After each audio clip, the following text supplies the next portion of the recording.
மக்களோடு கொண்டாடும் மெஜஸ்டிக் மகாராஜாவின் 90வது தீபாவளி திருவிழா. மெஜஸ்டிக் மகாராஜா தஞ்சாவூர், ராமநாதபுரம், காரைக்குடி மற்றும் திருச்சி. கார்டியோ ஆஞ்சியோகிராம்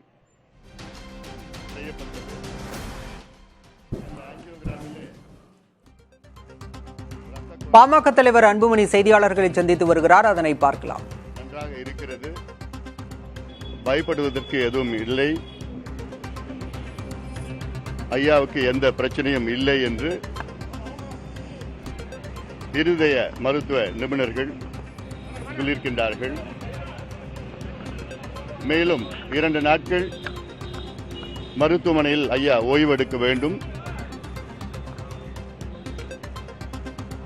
தொடர்ந்து கொடுக்கின்ற அந்த மாத்திரைகளை எடுக்க வேண்டும், மற்றபடி பயப்படுவதற்கு எதுவும் இல்லை என்று மருத்துவர்கள் சொல்லியிருக்கின்றார்கள். அது உள்ள இருக்கிறார், ஐசியூவில் இருக்கிறாரு, அதனால பார்க்க முடியல. ஒரு 6 மணி நேரம் இருப்பார், ஐசியூவில் இருப்பார். அதுக்கு பிறகு ரூமுக்கு வந்துடுவார். மருத்துவர்கள்ட்ட நான் பேசினேன், நான் கார்டியாலஜிஸ்டில் நான் பேசியிருக்கேன். அதனால் இன்னும் ஒரு 2 நாள் அங்கே ஓய்வெடுக்கணும், மருத்துவமனையில் ஓய்வெடுக்கணும். அதுக்கு இன்னும் ஒரு 6 மணி நேரம் இங்கிலீஷ்ல.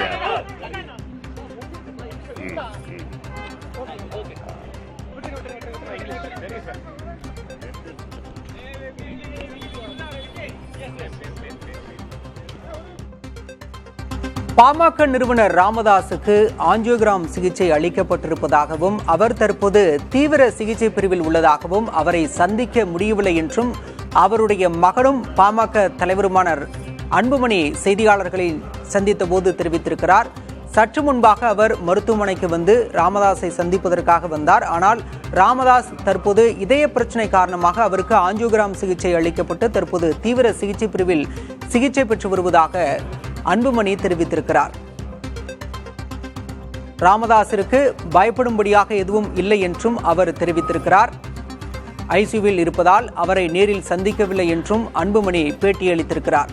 உட்கட்சி மோதலால் சமீப காலமாக ராமதாஸ் அன்புமணி இடையே சுமூக உறவு இல்லை என்ற நிலையில் தற்போது இந்த சந்திப்பு என்பது, இந்த நிகழ்வு என்பது முக்கியமானதாக பார்க்கப்படுகிறது.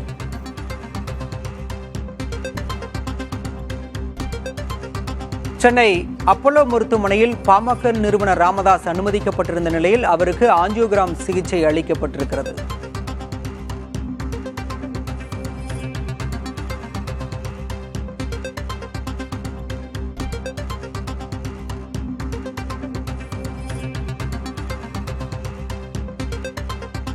மக்களோடு கொண்டாடும் மெஜஸ்டிக் மகாராஜாவின் 90வது தீபாவளி திருவிழா. மெஜஸ்டிக் மகாராஜா தஞ்சாவூர், ராமநாதபுரம், காரைக்குடி மற்றும் திருச்சி.